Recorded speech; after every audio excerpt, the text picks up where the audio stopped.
Hi viewers, ఎలా ఉన్నారు? బాగున్నారా? అందరు బాగున్నారని అనుకుంటున్నాను. నేను ఈరోజు 2 టమాటాలతో టమాటా చారు ఎలా చేస్తున్నానో చూపిస్తున్నాను. చిన్న జార్ అయిపోయింది, పెద్దది తీసుకుందాము.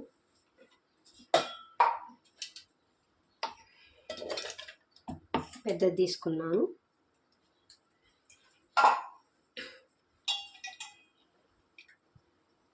కొద్దిగా కొబ్బరి, మీరు కారం ఎలా తింటారో దానికి తగ్గట్టు కారము.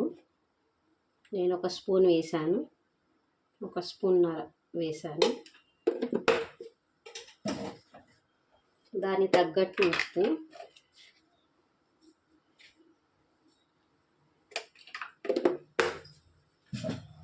పసుపు ఇలా వేసి మనం మిక్సీ చేసుకోవాలి. ఇలా వస్తుంది ముద్ద. దీన్ని తగ్గ తర్వాత ఇంకా క్లీన్ చేసుకొని వెల్లిగడ్డ వేయాలి, జింజర్ పేస్ట్ కొంచెం మంచిగా వేసుకుంటే బాగుంటుంది.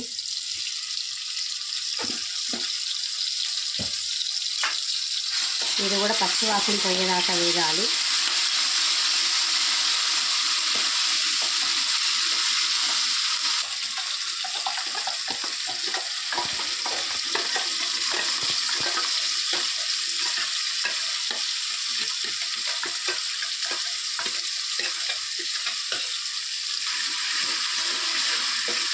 బాగా వేగాలి.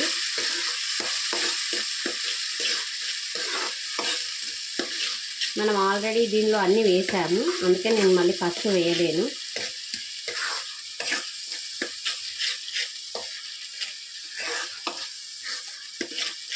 బాగా వేగినాక ఒక 2 నిమిషాలు మూత పెట్టుకోవాలి.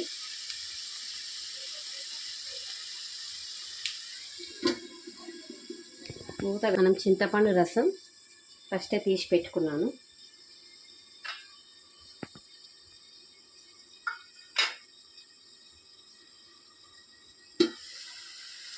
ఆయిల్ పైకి వచ్చేదాకా వేగాలి. కొద్దిగా ఎర్రగా వేగితే పచ్చివాసన అనేది టమాటాలది, పచ్చి కొబ్బరిది పోతుంది.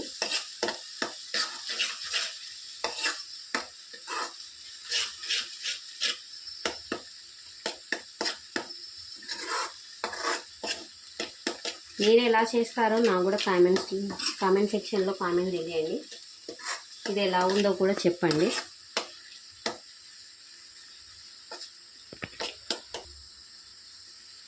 మా పిల్లలకి ఇది చాలా ఇష్టం.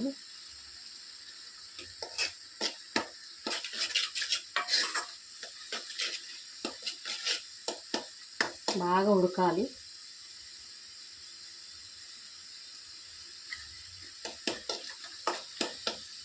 కూరగాయలు లేనప్పుడు ఇది చేసుకొని తింటే బాగుంటుంది. ఇప్పుడు చింతపండు రసం దీనిలో పోసేయాలి.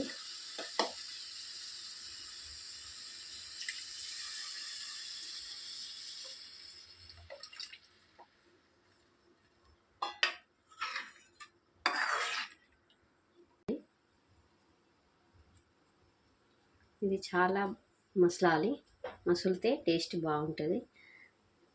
ఇందులో కొద్దిగా మన దగ్గర బెల్లం ఉంటే బెల్లము, లేదంటే చక్కెర ఏదైనా వేసుకోవాలి. కొద్దిగా టేస్ట్కి సరిపడా ఇష్టం ఉంటే వేసుకోవాలి, లేకపోతే లేదు. నేను వేస్తున్నాను, మేము తీపిగానే తింటాము.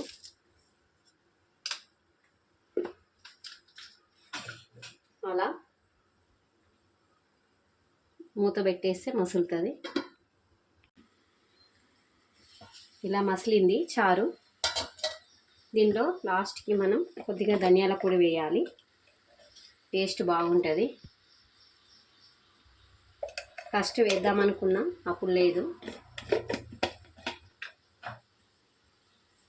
కొద్దిగా 2 నిమిషాలు కాగానే స్టవ్ బంద్ చేసుకోవాలి. చాలా రుచికరమైన టమాటా చారు రెడీ అయిపోతుంది. మనం ఏ కూరగాయలు లేనప్పుడు ఇలా చేసుకొని తింటే చాలా బాగుంటుంది. Please like, share and subscribe to this channel.